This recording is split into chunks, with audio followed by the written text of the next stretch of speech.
सबको राम राम। आज जो है भिवानी में आप देख ही रहे हो कि जिस सरकार का जो है मंत्र जो था कि जीरो टॉलरेंस करप्शन के प्रति किस तरह से पूरे हरियाणा के अंदर व्यापक मतलब खुलेआम जो है व्यापक भ्रष्टाचार जो है किस तरह से सरकार के अंदर हो रहा है, ये सबके सामने आ गई है। विधानसभा में मैंने ये बात जो आपके नगर निगम में हुआ, इतना जबरदस्त घोटाला हुआ है, इस बात को उठाया। हमारे नगर निगम में भिवानी में, फरीदाबाद में, अब रेवाड़ी से भी वही आ रही हैं सारी खबरें। तो मतलब पूरी व्यापक तौर से इतना निचली स्तर तक जो है भ्रष्टाचार पूरा फैल गया है कि ये सरकार जो है उसके अंदर, जब मैंने ये बात विधानसभा में उठाई तो मेरे माइक बंद कर दिए गए। आपने देखा होगा, जो सोशल मीडिया पे थे सबने आपने देखा, पर उसके बावजूद हमने बाहर और अंदर जो है इसकी बात उठाई। उसके कारण आज जो है ये थोड़ी बहुत जो है गिरफ्तारियां करी, लेकिन अभी भी बहुत सारे ऐसे सूत्रधार हैं जिनको गिरफ्तारी नहीं करी गई। करोड़ों रुपए का मसला है। 14 करोड़ रुपए तो ये जो है कहाँ पे वो लेकर पैसा और वो खाते के अंदर डाल दिया, पता नहीं कहाँ गया वो 14 करोड़। और जो जमीनों के जो सरकारी जमीनों के ऊपर जो है जिस तरह से जो है उनको रजिस्ट्रियां करवाई गई हैं और सारा कुछ करवाया गया, ये विधानसभा में पूरा डिटेल के अंदर हमने इससे बात करी। लेकिन सरकार जो थी पूरी तरह से मूक दर्शक बन के बैठी है। अब जो है उन्हें मालूम है, क्योंकि विपक्ष होने के नाते जो हमने ये मुद्दा उठाया ये तूल पकड़ेगा, तो ये थोड़ा बहुत इन्होंने कार्रवाई इसके ऊपर करी और कुछ लोगों को इन्होंने करा।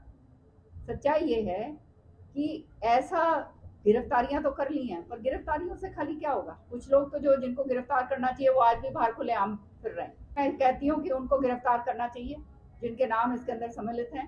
उनको क्यों छोड़ा है सरकार ने। और दूसरी बात यह है कि जब इतना पैसा का गबन हुआ है, करोड़ों रुपए का, इससे रिकवरी क्यों नहीं करी गई।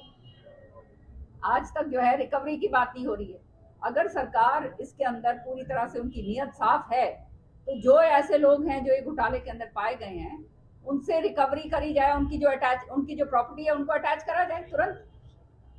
प्रॉपर्टी अगर अटैच होएगी तभी तो बात बनेगी कि आपने भेज दिया। लेकिन जो है जो इतने करोड़ों रुपए का जो उन्होंने गोलमाल करा है वो केवल और केवल उनके प्रॉपर्टी अटैच करने के बाद होगा। तो मैं मांग करती हूँ कि उनकी तुरंत कार्रवाई जो हुई है उनके ऊपर जो है उनकी प्रॉपर्टीज जो हैं उनकी अटैच करी जाए, ताकि जो है राजस्व का जो नुकसान हुआ है और जो ये घोटाला हुआ है उसके जो है सरकार को उसके अंदर कुछ मिल सके। हर तरीके से, चाहे कोई भी डिपार्टमेंट में चले जाओ, इतना जबरदस्त तरीके से भ्रष्टाचार जो फैल रहा है, इससे ज्यादा मैं समझती हूँ और शर्म की बात नहीं हो सकती।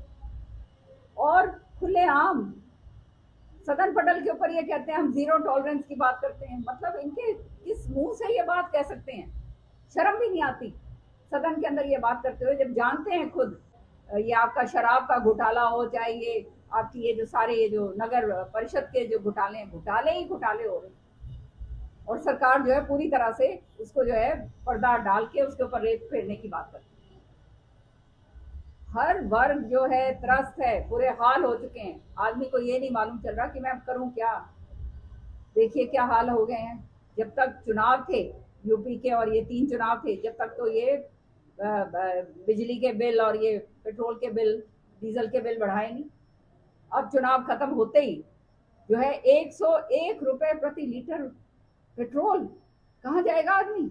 अब मेरे ख्याल में साइकिलों के ऊपर चलना शुरू कर दो भाई तुम लोग भी। 1 रुपए जो पेट्रोल जो हम लेते हैं, आप जानते हो केंद्र सरकार उसके ऊपर 52 रुपीज का एक्साइज जो है टैक्स ले रही है। ये होता कि ये एक्साइज जो है ये खत्म करनी चाहिए थी, ताकि लोगों की जेबों के ऊपर जो है टैक्स जो है डाका ना पड़ता। लेकिन लोगों जनता की जेब के ऊपर जो है डाका डाले जाओ और अपने जो है भरे जाओ। एक्साइज ड्यूटी इतनी जबरदस्त है, वो एक्साइज ड्यूटी इनको आज हटानी चाहिए। जब कच्चा तेल सस्ते के अंदर ले रहे थे, अब तो थोड़ा सा महंगा हुआ है क्योंकि लड़ाई के कारण। जब सस्ता ले रहे थे तब भी ये हालात में। तो मैं आपको बता रही हूँ आज के दिन भी 101 रुपए का जो पेट्रोल है उसके ऊपर 52 रुपए जो है वो सरकार की जेब में जा रहा है। क्या करती थी कि हम पेट्रोल के दाम कम करेंगे, गैस के दाम जो 1000 से ऊपर बढ़ गए। ये वो सरकार है जो ये कहती थी गृहिणियों को जो है धुएं के अंदर जो है चूल्हा चौका जो चलाती हैं उनको धुएं से मुक्त करेंगे। आज उनका वो हाल कर दिया कि वो ना लकड़ियां उठाने लायक रही, ना गैस ये करने लायक रही, चलाने लायक रही, क्योंकि 1000 रुपए का सिलेंडर किसके घर में पार पड़ती है। सबने उठा के अपने सिलेंडर जो है वो रख दिए। और मुझे एक मजाक कोई कर रहा था, कहते कि अब तो जो शादियां हो रही हैं तो शादी के अंदर जो बरी दी जाती है तो उसमें गैस का सिलेंडर भी दिया जाता है। ये हालात हो रहे हैं, इस तरह के ये हालात हो चुके हैं। साथ ही साथ हर तरीके से बिजली की दरें आप देखो, बिजली की दरें पूरी तरह से इतनी महंगी कर दी है। महंगाई महंगाई महंगाई, चरम सीमा पे महंगाई। हद के साथ जिस तरह से आज ये जो है 103 ये 134A के तहत जो ये हमारे गरीब बच्चे जो है पढ़ाई लिखाई कर लेते थे, जो कांग्रेस सरकार ने एक कानून बनाया था राइट टू एजुकेशन, जो कानून था उसको पूरी तरह से जो है इन्होंने तहस नहस पूरी तरह से कर दिया कि जो अब गरीब बच्चा जिसके माँ बाप के पास ना तो नौकरी, कमाई करने का कोई साधन नहीं है, लेकिन बच्चे को हमेशा हर एक व्यक्ति ये चाहता है कि वो अपने घर अपने बच्चे को आगे बढ़ाए। और वो केवल किस तरह से बढ़ा सकता है कि वो पढ़ लिख जाएगा तो कुछ उसकी नौकरी मिल जाएगी, कुछ हो जाएगा। लेकिन आज के दिन वो रास्ता भी इन्होंने बंद कर दिया। जो सरकार की जो जिम्मेवारी थी कि जो सरकार को पैसे देने होते थे ये निजी स्कूलों को, वो तो इन्होंने दिए नहीं। वो सारा कुछ इन्होंने सिस्टम खत्म कर दिया। 134A जो है वो खत्म कर दिया। और इसका जो है इतना जबरदस्त कठोर गरीब आदमी के ऊपर पड़ी। एक तरफ से बड़ी जोर शोर की बातें ये बीजेपी वाले करते हैं, अंत्योदया की बात करते हैं। ये कोई अंत्योदया की बात है? ये तो हर तरीके से जो है गरीब आदमी को खत्म करने का तरीका है। तो जब बेरोजगारी है तो इतनी महंगाई जो है वो कहाँ से सहन कर पाएंगे। तो खाली एक ही तरीका रह गया है, एक ही विकल्प है कि क्या ये लूट मार होएगी बाहर या फिर खुदकुशियां होगी। और कहाँ कहाँ जाएगा, क्या करे जब दाल रोटी के लाले पड़ रहे हो तो फिर क्या करेगा। ये हालात आज देश के अंदर इन बीजेपी वालों ने पैदा कर दिए हैं। और झूठ बोलते हैं, खुल के झूठ बोलते हैं हर तरीके से। विधानसभा के अंदर आपने देखा, मैंने डीएपी की बात उठाई, कहते हैं डीएपी मंत्री कहता है डीएपी की कोई किल्लत नहीं है। जब चीख चीख के अखबार भरे पड़े हैं, अखबारों को झूठा कर दिया, आप सबको झूठा बता दिया। जनता जो लाइन में लगी हुई है और जो टोकन से मिल रहा है, जिसको ये खाद मिल रही है, वो सारे झूठे हो गए, वो तो सारे झूठे बन गए। जो औरतें जो लाइन में लगी हुई हैं सुबह सुबह 2 बजे से लेकर रात तक जो लगी हुई थी लाइन में बहल के अंदर, इनके मंत्री के इलाके के अंदर, वो सारे के सारे झूठ है। वो लोग ही झूठ सारे झूठे बना दिए और कहते हैं कि कोई किसी तरह की कोई कमी नहीं है। आज जो है जिस तरह से हालात हो गए हैं, किसान का जो है वो तो बर्बादी कर ही दी है पूरी तरह से। अब जो है विधानसभा में मैंने एक बात और उठाई, एसवाईएल का मुद्दा मैंने उठाया था, पानी का। गर्मी में गर्मी शुरू होगी, अब आप देखना पानी का क्या हाल होगा यहाँ पर। एसवाईएल के मुद्दे के लिए 100 करोड़ रुपए जो है ये अलग से पिछले 7 साल से डालते आ रहे हैं। 7 साल से 100 करोड़ रुपए अलग रख देते हैं। और वो 100 करोड़ का मैंने पूछा विधानसभा में कि आपने 100 करोड़ रुपए तो रख दिया है, पर ये 100 करोड़ का क्या फायदा, एसवाईएल नहर 100 करोड़ से तो आएगी, उसका भी जो है आपने लेखा जोखा आपको बजट में देना चाहिए था, नहीं दिया बोली विधानसभा के अंदर, आपने सारा सबने देखा है। अब इसको जो है मुद्दा बनाएंगे, समझ गए, अब इसको मुद्दा बनाएंगे। उपवास बीच के अंदर जब है कोविड से ध्यान भटकाना था, तब जो है मुद्दा बनाया था, उपवास करा जा रहा था। उपवास कर रहे हैं मंत्री, हाँ, और वो भी झूठा उपवास पूरी तरह से। एक दिन कम से कम बगैर खाने के बैठ जाते, वो भी नहीं, खाना खा के फिर दिखावा कर रहे हैं उपवास का। और किसके खिलाफ उपवास कर रहे हैं? केंद्र में सरकार आपकी है, यहाँ पे सरकार आपकी है, डबल इंजन सरकार है बीजेपी की आज, तो किसके खिलाफ आप उपवास कर रहे हो? लोगों को इस तरह से मूर्ख बनाया जाता है, ये बड़ा दुर्भाग्य की बात। और फिर आखिरी में जाके केवल जात पात के ऊपर लेकर आ जाएंगे लोगों को बांटने के लिए। और जनता को पता नहीं समझ आती है इस बात की, नहीं आती। ये मेरे ख्याल में पूरी तरह से जब सब कुछ नष्ट हो जाएगा तब फिर बहुत देर होगी।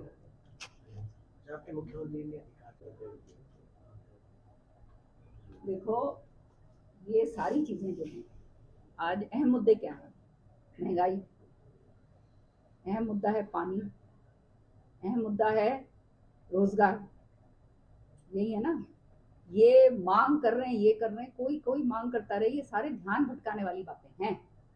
ये खाली राजनीतिक मकसद से ये ध्यान भटकाने वाली बातों को करा जाता है, ताकि असली जो मुद्दे हैं जिससे लोग त्रस्त हैं, आज व्यापारी त्रस्त है पूरी तरह से। विधानसभा में मैंने ये बात कही, मध्यम वर्ग का जो व्यापारी है मर गया बिल्कुल, उसके पास कुछ रहा नहीं है कि तुम उसको राहत पैकेज दो। नौजवान जो है बेरोजगार घूम रहा है, उसके जो है पेपर लीक हो रहे हैं, उसके मोटे मोटे अटैचियों से जो है उसको नौकरियां मतलब जो देने लायक है उसको नौकरी मिलती है, बाकियों को मिलती नहीं है। महंगाई जो है, इतनी जबरदस्त एक्साइज ड्यूटी लगा रखी है, पेट्रोल की डीजल के दाम जो हैं, अगर आप महंगा भी ले रहे हो तो सरकार को का दायित्व होता है कि जनता की जेब, सरकार तो मुनाफा कमा रही है।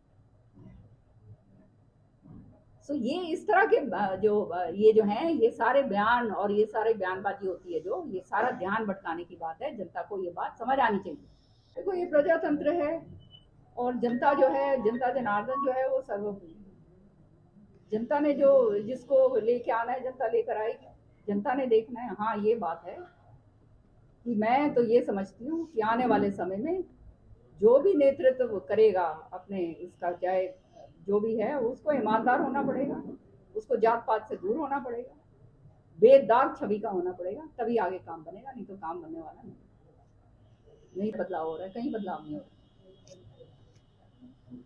संगठन में बदलाव तो बहुत पहले हो चुका है, अब और किस बात का, अब तो बॉडी बनने बाकी है। जो एग्जाम है पिछले 2.5 साल से भर्तियां लटकी हुई हैं, सीईटी लगा लो या कोई भी भर्ती नहीं हो रही है, और जो भर्तियां होती हैं उनमें पेपर लीक की है, जो सारी चीजें, उसको लेकर क्या रहेगा?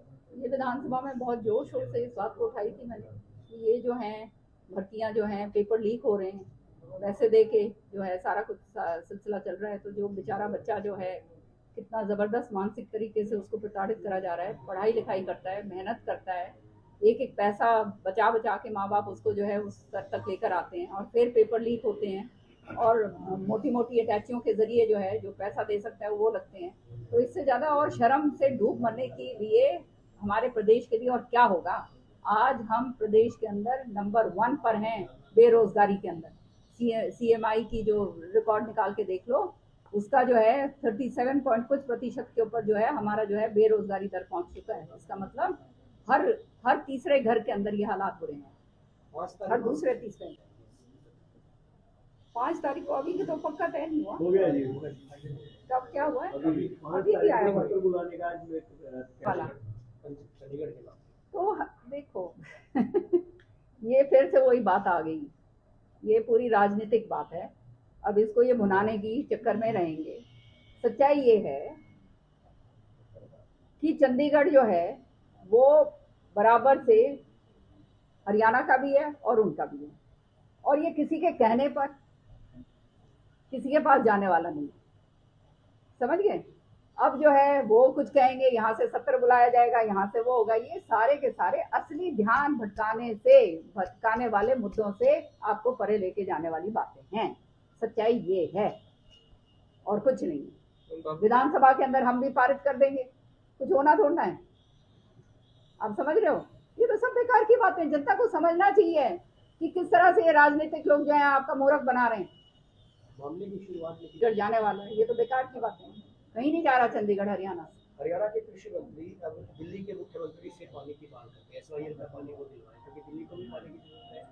हरियाणा से होकर दिल्ली पानी जाता है। हरियाणा के मुख्यमंत्री अच्छा होता अगर मोदी जी से बात कहते और कहते कि आप हमारे को पानी दिलवाओ। पंजाब तो हमारे, पंजाब और हमारे उनके बीच में तो लड़ाई है। केंद्र में सरकार आपकी है, सुप्रीम कोर्ट ने आपको आदेश दे दिया है, यहाँ भी आपकी सरकार है, तो आप लेके आओ। कौन मना कर रहा है, कौन कर रहा है? इसको राजनीतिक रोटियां मत सेको इसके ऊपर। जनता को बेवकूफ मत बनाओ, जनता की आंखों के अंदर आंसू मत लेकर आओ, अच्छा नहीं होगा आने वाले समय। इस मुद्दे को दोबारा से उठाया जाएगा, हालांकि लगातार आप उठाती है। मैंने तो जिस दिन से, मैं आज ये 16 साल हो गए मुझे हरियाणा की राजनीति, 18 साल हो गए हरियाणा की राजनीति में प्रवेश करे। डे 1 से मैं ये बात कहती आ रही हूँ, लेकिन सच्चाई भी मैं कहती हूँ साथ ही साथ कि SYL नहर चौधरी बंसीलाल जी ने जो निकाली थी दक्षिण हरियाणा को सिंचित करने के लिए, सारा काम पूरा कर दिया था, पैसा उसका दे दिया गया था, हरियाणा की तरफ से पूरी नहर खुद गई थी, सारा कुछ हो गया था।